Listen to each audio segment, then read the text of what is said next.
Bueno, estamos en contacto el director de la Fundación Tierra, que ahora tiene sede principal, tengo entendido, en Santa Cruz, Gonzalo Colque, a quien le agradecemos inmensamente el espacio de tiempo que nos quiere brindar. Buenos días, Gonzalo. María, un saludo cordial a ti, a tus oyentes. Un gusto estar en tu programa. Mira, Gonzalo, estoy tocándote las puertas para que podamos hablar del tema de transgénicos, pero eso está indisolublemente ligado al tema de la tenencia de la tierra en Bolivia, porque si no, no se entiende la demanda de transgénicos. Entonces, lo que primero quisiera que tú nos hagas una introducción sobre la problemática actual de la tenencia de la tierra en Bolivia. Incluso, no sé si estoy especulando, pero tengo entendido que el cambio de sede de la Fundación Tierra a la ciudad de Santa Cruz tiene que ver precisamente con eso. Hoy en día, digamos, lo que eran las luchas del campesinado, el sujeto campesino prácticamente, no sé si ha desaparecido, eh, y bueno, ha emergido en torno de la tierra otros sujetos. Entonces, tú que eres el especialista, Gonzalo, si nos puedes hacer una introducción sobre esa problemática que hay que entender. Sí, bueno, en realidad es uno de los temas estructurales que está por detrás de este movimiento por más transgénicos en el país, que está publicitado, bueno, de fondo por Monsanto y todos estos transnacionales, pero aquí en el país con la cara de Marín Condori y la ministra, en fin, ¿no? Es un tema estructural por la siguiente razón. La lucha que se desata ahora por los transgénicos, no hay que olvidar que viene después de un largo proceso, más o menos de 10 años, de consolidación de las medianas y grandes propiedades, sobre todo en Santa Cruz.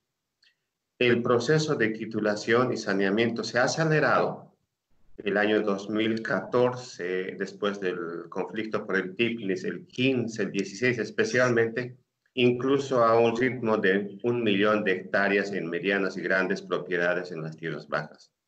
Entonces, muchos de los empresarios que por años habían peleado por tener título de propiedad de estas tierras, sin que se les recorte, sin que se les objete su función económica social, sin mayor trámite, finalmente lo lograron en esos años. El gobierno transitorio, de hecho, se ha encontrado en Santa Cruz con más de, me parece, 2.000 títulos listos para la entrega. Entonces, realmente, se han procesado los títulos de propiedad casi a pedido del propietario y sin una verificación en campo para ver si corresponde, si hay derecho de propiedad mal habido, si es tierra fiscal, en fin. El ejemplo concreto que nosotros, sí. Entonces, estamos de nuevo en la figura de la propiedad terrateniente. Estamos en la figura de que se ha consolidado lo que por años se ha dicho como una propiedad latifundiaria improductiva, solo que ahora, a diferencia de los años 90, esas propiedades tienen dos características nuevas. Uno, en términos jurídicos, tiene título de propiedad, como medianas, grandes propiedades, en muchos casos por encima de lo que ordena la Constitución Política del Estado. Estoy hablando de propiedades que se han titulado con más de 5.000 hectáreas de extensión. Y por otro lado, estas propiedades han entrado en un proceso productivo porque han sido desmontados, han sido habilitados como tierras de cultivo y de pastoreo. Se ha hecho perdonazos por la deforestación ilegal. Entonces, no son tierras solamente de montes, sino que han entrado en producción, generan ingresos. Muchos bolivianos alquilan estas tierras a extranjeros. Entonces, en términos económicos, no es totalmente improductivo, sino están tierras, son tierras trabajadas, ¿no?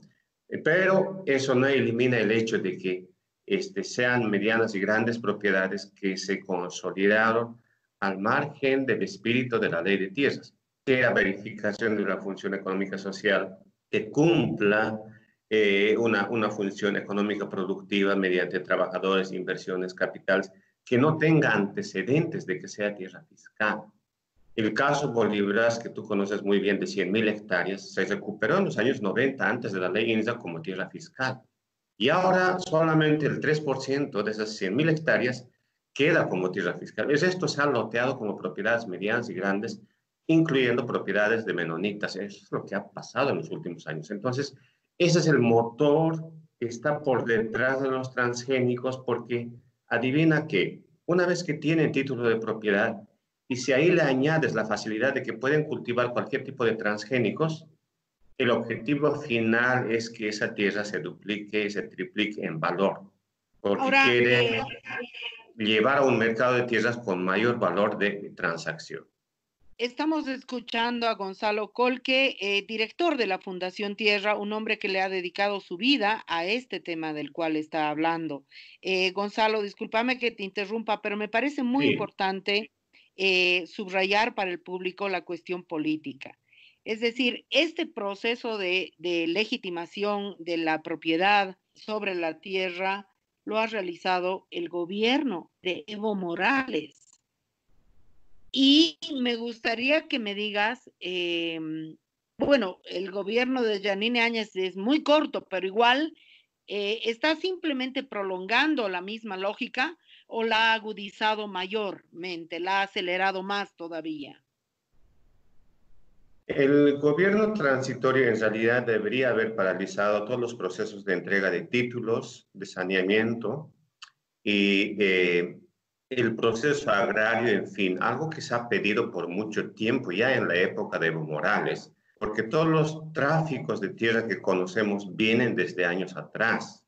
Y esto se ha acelerado principalmente en las tierras bajas a partir del año 2012, después del conflicto por el TIPNIS, cuando políticamente se ordenó de que no hayan más titulaciones de TCOs, de territorios indígenas, y que se acelere el proceso de saneamiento para privados grandes y medianos con el fin de consolidar la alianza agroempresarial gobierno nacional.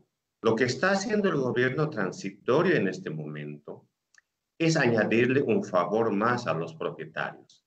Y ese favor es permitirles o están intentando permitir que cultiven cualquier tipo de transgénicos. Ni siquiera van a cultivar porque ni siquiera son competitivos. Pero a ellos les interesa esta facilidad porque revaloriza en el mercado de tierras la compra y venta de estas propiedades recientemente adquiridas y consolidadas. Es como un lote urbano en cualquier ciudad que uno venda a mayor precio cuando dice tiene autorización de alcantarillado, energía eléctrica, está autorizado por el gobierno municipal. Lo mismo está pasando, entonces es un proceso especulativo muy grande que viene a partir de la apropiación privada de estas tierras. Dos preguntas también de carácter político, Gonzalo. Nosotras conocemos que en la Villa Primero de Mayo está la sede de la Central de Pueblos Indígenas del Oriente, la CIDOP. Sin embargo, ha sido desmantelada, ¿verdad? Es decir, hoy podríamos decir que no tienen voz. Y otra pregunta más, ¿por qué el sector que estaba luchando y que ha recibido todas estas dádivas del gobierno de Evo Morales es el sector que ha buscado derrocarlo? Yo no entiendo por qué ha buscado derrocar el sector de la CAO al gobierno de Evo Morales si recibía todo tipo de prebendas de ese gobierno. Porque sabían que podían recibir más. Y eso es lo que ha pasado justamente, ¿no? Ahora, gran parte de sus trabajadores, del propio gremio agropecuario, de los ganaderos, son funcionarios públicos, son aliados, han logrado lo que han logrado a medias con Evo Morales, la liberación total de la exportación de transgénicos. Eso está vigente a partir de principios de este año, ¿no? Y ahora el intento más fuerte y serio que están utilizando la cuarentena que están llevando adelante es aprobar de golpe solamente con un decreto 5 cultivos transgénicos en el país, con argumentos falsos, no lo digo en términos políticos, sino en términos de investigación. Se dice que en soya no somos competitivos, no somos productivos frente a Brasil, frente a Argentina, por el hecho de que ellos tienen mejor tecnología, usan muchas más variedades de soya transgénica, etcétera. Lo que pasa es que eso no es tan cierto. La soya que quieren ahora, la soya transgénica que quieren ahora, básicamente son de dos tipos. Una, la soya intacta, que es resistente a insectos, y la soya HB4, que sería resistente a sequías. Son nuevos productos transgénicos que se han creado y se han mejorado en Argentina y en Brasil. El año pasado recién ha aprobado Paraguay. Entonces son nuevas variedades que están intentando introducir comercialmente, pero a partir del año 2019.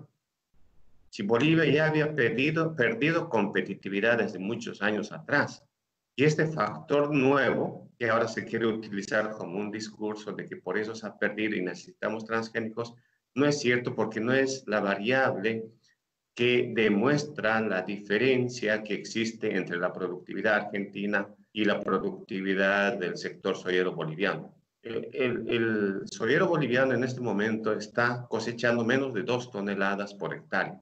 Los vecinos lo hacen a 4, 5 hectáreas y en esas condiciones obviamente no pueden ser competitivos, pero están utilizando como argumento el hecho de que no tienen este tipo de biotecnologías, entre comillas. Estamos escuchando a Gonzalo Colque. Gonzalo, se ha logrado frenar por 6 meses al Comité de Bioseguridad. Eso no es un logro, es un distraccionismo. Realmente estamos pudiendo frenar la legitimación vía decreto del uso de transgénicos, la ampliación de transgénicos, o en qué situación política está ahorita la cuestión. Bueno, entiendo que se ha aprobado un decreto que amplía el plazo inicial de 10 días a 40 días. Eh, lo están haciendo porque hay esta presión colectiva de rechazo a los transgénicos en el país. No lo están haciendo por razones técnicas, porque la evaluación en sí es un mero trámite, un mero papeleo burocrático, porque quienes van a poner los documentos para la evaluación, las 500 páginas por cada variedad, por cada evento, en total por 5 cultivos, estaríamos hablando de documentos que sobrepasan 20.000 páginas que tendrían que trabajarlo en 10 días. Esos documentos ya están hechos en Argentina, están hechos en Brasil, eh, están hechos por estas empresas transnacionales que venden estas semillas transgénicas, de modo que tanto el comité como el gobierno nacional simplemente esperaban 10 días para poner eso en un proceso de papeleo y de evaluación para poner en producción estas semillas. Entonces, no hay una razón técnica por detrás para ampliar el plazo a 40 días, sino más bien yo diría es una pequeña batalla ganada de la gente que se ha opuesto a los transgénicos y creo que todavía se puede frenar y detener porque los argumentos que se están utilizando para decir que necesitamos transgénicos son absolutamente falsos y en estos casos tienen complicidad del gobierno nacional claramente, especialmente las autoridades que manejan el sector agropecuario. Ahora, Gonzalo, estamos escuchando a Gonzalo Colque desde Santa Cruz, director de la Fundación Tierra, que es uno de los pilares de la lucha contra los transgénicos. Gonzalo, Samuel Doria Medina, que es hoy, aunque no vía política, sino vía de transacciones seguramente financieras, de nuevo un hombre poderoso en la política boliviana, como candidato a vicepresidente de Yanine Áñez, ha dicho que los transgénicos son la solución a la crisis económica del COVID y a la crisis alimentaria que va a generar el COVID. Me gustaría que nos comentes estas dos afirmaciones. Es una muy buena pregunta y la respuesta es amplia, pero se lo puedo sintetizar de la siguiente manera.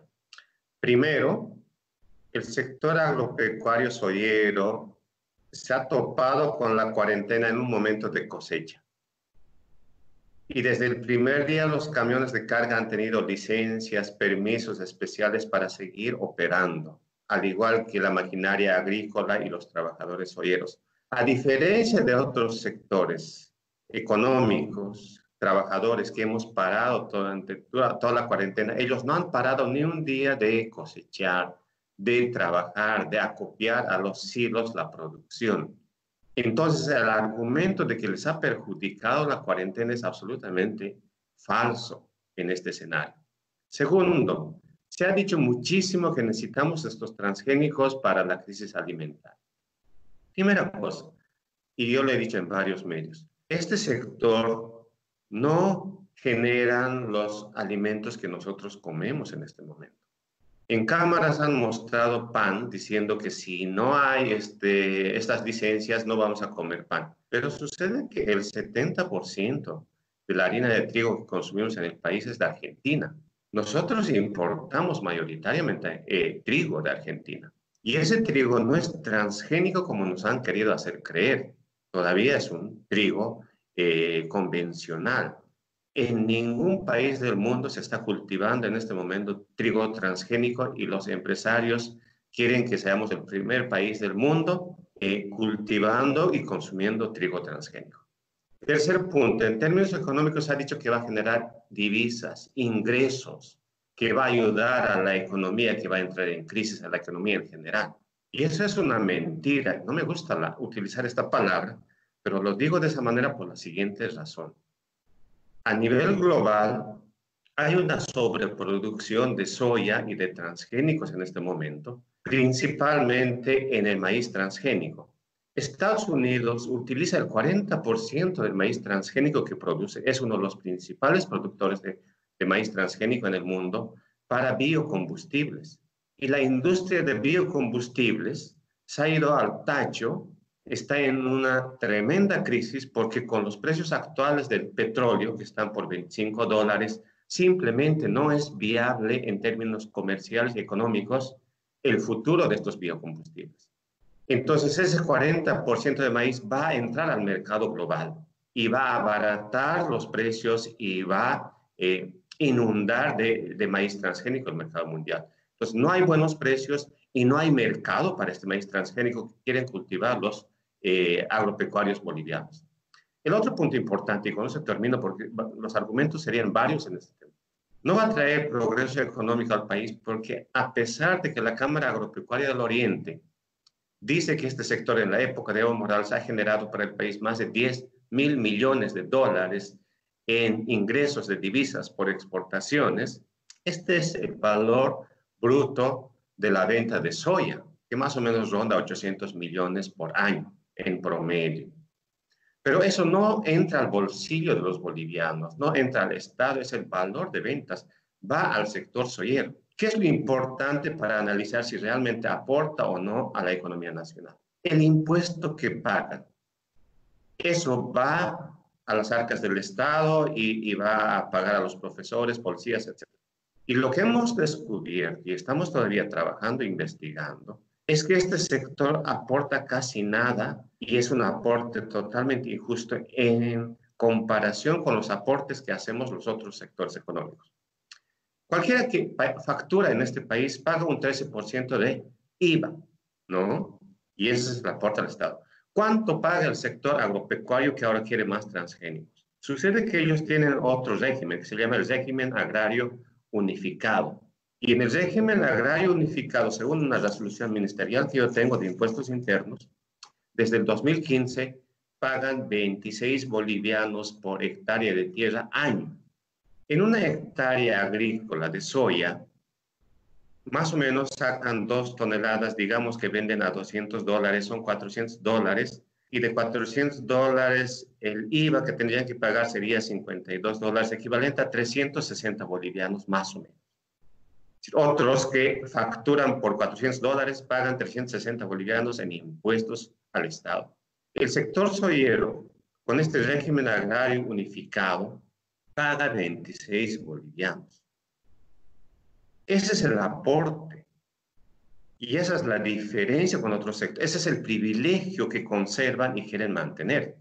En un debate que yo tuve con el vicepresidente Lacao, le he propuesto, entonces, si quieren transgénicos, hagamos una reforma del régimen tributario. Si van a duplicar la producción, ¿cuánto van a pagar? ¿Van a duplicar su aporte al Estado? van a igualar su aporte al impuesto, al valor agregado que pagan los demás.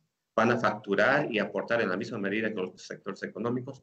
Entonces, esos son los privilegios, esas son las conquistas que han logrado por años y quieren mantener. Y ese es el tema que no quieren hablar. Entonces, cuando dicen que ellos aportan a la economía, los que están diciendo, sean candidatos o no, no saben de lo que están hablando, porque esos 10.000 millones no son aportes que van al Estado, sino va al bolsillo de los olleros. Y de ahí la parte que sacan se llama 26 bolivianos por hectárea de tierra agrícola cultivar con soya que vale $400.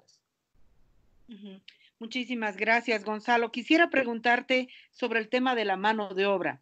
El tipo de agronegocio con maquinaria, ¿cuánto es la capacidad de contratar mano de obra y cuáles son las condiciones de la mano de obra agraria en ese contexto? Porque en realidad estamos hablando de que estos terratenientes tampoco es que son campesinos, ellos no trabajan la tierra, sino que son propietarios.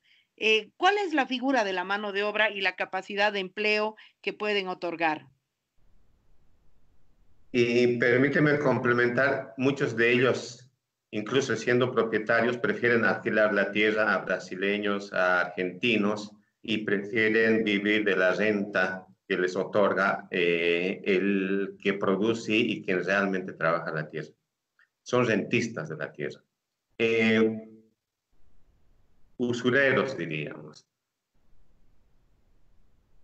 Hay una campaña sin ningún argumento y dato del sector agropecuario cruceño que dice que ellos generan 1 millón de empleos.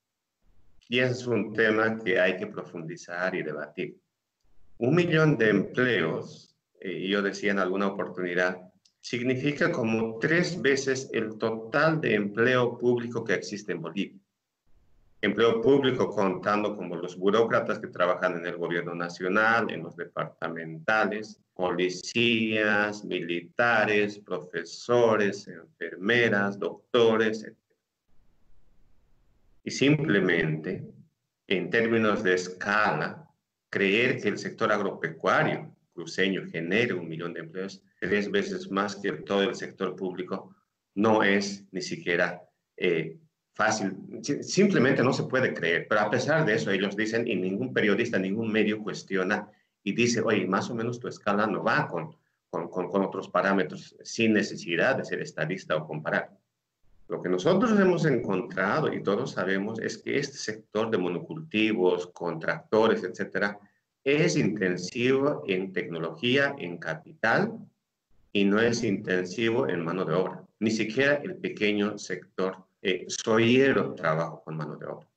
Entonces, en términos de empleo, lo que generan es muy poco, poquísimo. Y como empleo formal, yo he lanzado una cifra y todavía podemos estudiar y trabajar y si quieren podemos conformar un comité multidisciplinario para ver cuántos realmente. He calculado que serían 36.000 puestos de trabajo formales. Y eso está muy lejos de 1 millón de empleos que dicen. Después el sector soyero en estas zonas de producción agroindustrial ha dicho que son 100.000 productores, incluyendo 14.000 productores pequeños soyeros. Y en esas cifras están contando gente que vende hasta refrescos de mocochincha a los choferes en las épocas de cosecha o de siembra. Las señoras que se instalan con su puesto 2, 3 semanas. Entonces, ese es el tipo de empleo que dicen general. Y lo que les interesa en realidad es inflar los números y mostrarse como un gigante que es importante para el país y hay que cederles todos los beneficios y privilegios que se pueda hacer, ¿no? Cuando en términos de qué es lo que aportan, si nos preguntamos y revisamos, todas las cifras se caen. Lo de empleo se cae, lo de impuestos se cae, ¿no? Lo de aporte a la economía, al PIB se cae, porque es un sector exportador primario, ¿no? No genera mayores valores en impuestos. Se cae en términos sociales y en términos ambientales ni hablar, ¿no? Los monocultivos con estos venenos agrotóxicos y con la nueva soya lo único que hacen es arrasar con la biodiversidad y en este caso con el bosque en Santa Cruz. Ahora, Gonzalo, te voy a pedir, estamos escuchando a Gonzalo Colque, él está en contacto con Radio Deseo desde la ciudad de Santa Cruz en una entrevista invalorable porque hay que entender que la cuestión de los transgénicos es una cuestión estructural que tiene que ver con la tenencia de la tierra, la biodiversidad. Gonzalo, ¿cómo sintetizarías unos 10 argumentos de carácter social? Porque yo creo que el cuestionamiento de los transgénicos nos corresponde a todos los bolivianos y las bolivianas. Unos 10 argumentos de carácter social para todos y todas nosotras contra la introducción de los transgénicos en el país.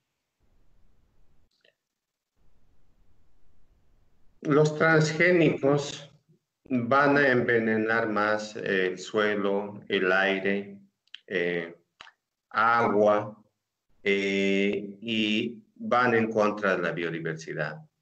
Los transgénicos van a masificar la alimentación o los alimentos transgénicos, empeorando los problemas de malnutrición que tenemos. En Santa Cruz casi el 70% de la gente sufre malnutrición en términos de sobrepeso y obesidad. Y ese es un fenómeno que ha escalado tremendamente en los últimos 10 años. Eso es lo que está pasando con la comida chatarra, con la salud. Tenemos graves problemas sociales en términos de que este modelo, en vez de generar empleo para la gente, está expulsando a los pequeños olleros. Hay más o menos 11.000 pequeños olleros productores en las dos zonas de San Julián, en la zona de Cuatro Cañadas, que hoy en día prefieren alquilar la tierra a los grandes. Y muchos de ellos están siendo desplazados indirectamente. Van a perder tierra, van a perder su modo de vida. Ya perdieron la producción diversificada que tenían en los años 80 y 90. En términos sociales, no conviene al país porque simplemente no es un sector generador de empleos. En términos sociales, no le conviene al sector rural porque es un modelo altamente inequitativo. El dato que me he olvidado decirte, María, es que muchos se jactan diciendo que los pequeños son el 80% del total de productores de soya. Pero ese 80% de productores, que es verdad, de los soyeros, solamente controla el 9% del total de tierras cultivadas con soya. El restante 91% de las tierras está en manos del 20% de los soyeros. Es un modelo totalmente inequitativo, donde el problema mayor es para los pequeños que en este momento están pidiendo efectivamente biotecnología, porque les han hecho creer que con eso van a salir de la deuda en que se están ahogando. Los pequeños están endeudados, están perdiendo tierras, están perdiendo capital. Han tenido que vender algunos de los tractores que tenían, porque los primeros que van a caer y morir cuando esto se vaya abajo son los pequeños. Los grandes no pierden. Los grandes venden a su vez semilla, venden a su vez agrotóxicos, compran la semilla, controlan el mercado, la exportación. Es complicadísimo resumir en tan poco como pides, María, porque es un problema que tiene muchísimas aristas, ambientales, sociales, económicos, productivos, en términos de biodiversidad y modos de vida que queremos los bolivianos. Finalmente, una decisión así de si queremos más transgénicos o no, es uno de los temas que debiera pasar por un proceso de consulta ciudadana, por un referéndum mínimamente, porque tiene muchísimas implicancias. Y solamente así podríamos discutir más adelante qué modelo de producción queremos, porque si no, con un decreto, querer aprobar temas que ni siquiera conocen los que promueven, estamos jugando con fuego en el país. Y eso no deberíamos permitir.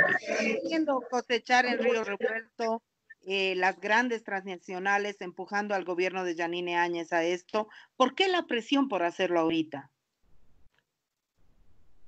Porque como tú dices, en Río Revuelto ganancia, ¿no?, de pescadores. Es un momento oportuno porque quieren evitar que salgamos a las calles a protestar. Es un momento oportuno porque el gobierno de Yanine Áñez en realidad es un gobierno de los agroempresarios. Es un momento en que los ministros que controlan el Comité de Bioseguridad son ministros de este sector, a la cabeza de Óscar Ortiz, ¿no? Entonces es un momento propicio en términos políticos y se están jugando al todo o nada para avanzar en esta medida ahora. Y eso creo que debiera ser una lucha de todos los bolivianos, porque seamos productores o no, seamos ambientalistas o no, están decidiendo sobre el futuro de lo que vamos a comer, del modelo de agricultura que vamos a tener en el país y los problemas de salud que vamos a tener. Es un tema de interés nacional, yo diría de altísimo interés nacional, en que la única manera de avanzar en el debate sería tomando decisiones entre todos. ¿Qué te parece? ¿Cuál sería el mecanismo para solicitar que en las próximas elecciones ya se celebre el referéndum vinculante sobre el uso de transgénicos? ¿No sería una medida interesante para contaminar, si se quiere, el debate electoral sobre el uso de transgénicos a partir de un referéndum, de manera que no sea una presión de una oligarquía que presione mañana al gobierno que venga? Sí, por supuesto. Creo que necesitamos dos medidas para el futuro, porque primero esto tiene que manejar, plantear y tomar responsabilidad un gobierno elegido, que tenga un proyecto político de mediano plazo, de 5 años. No lo puede hacer un gobierno transitorio. Ese gobierno de mediano plazo debe plantear cualquier tema sobre este punto, siempre y cuando sea parte de su programa de gobierno, porque tendrá que tener respaldo ciudadano, tendrá que ser una propuesta política que la gente apoye o no. Y los dos puntos que hay que fijarse es, uno, si el programa de gobierno tiene un contenido que avance hacia una transición de este modelo de agronegocio que tenemos en este momento hacia un modelo más sostenible en términos sociales y ambientales. Y segundo, el cómo plantea resolver estas demandas y estos pedidos. Y el cómo, que en democracia debería ser prioritario, es un referéndum nacional. No hay otra manera, no lo veo de otra manera. Y la Constitución favorece para eso. La Constitución dice cualquier discusión de fondo debe ser mediante una ley. Y en este momento estamos haciendo sobre la base de un decreto. Gonzalo, muy claro. Te agradezco inmensamente el espacio que nos has brindado y por supuesto no va a ser la última vez. Muchas felicidades y gran abrazo desde acá. No, pues María, muchas gracias a ti, a tu audiencia y es un gusto siempre estar contigo en tu programa.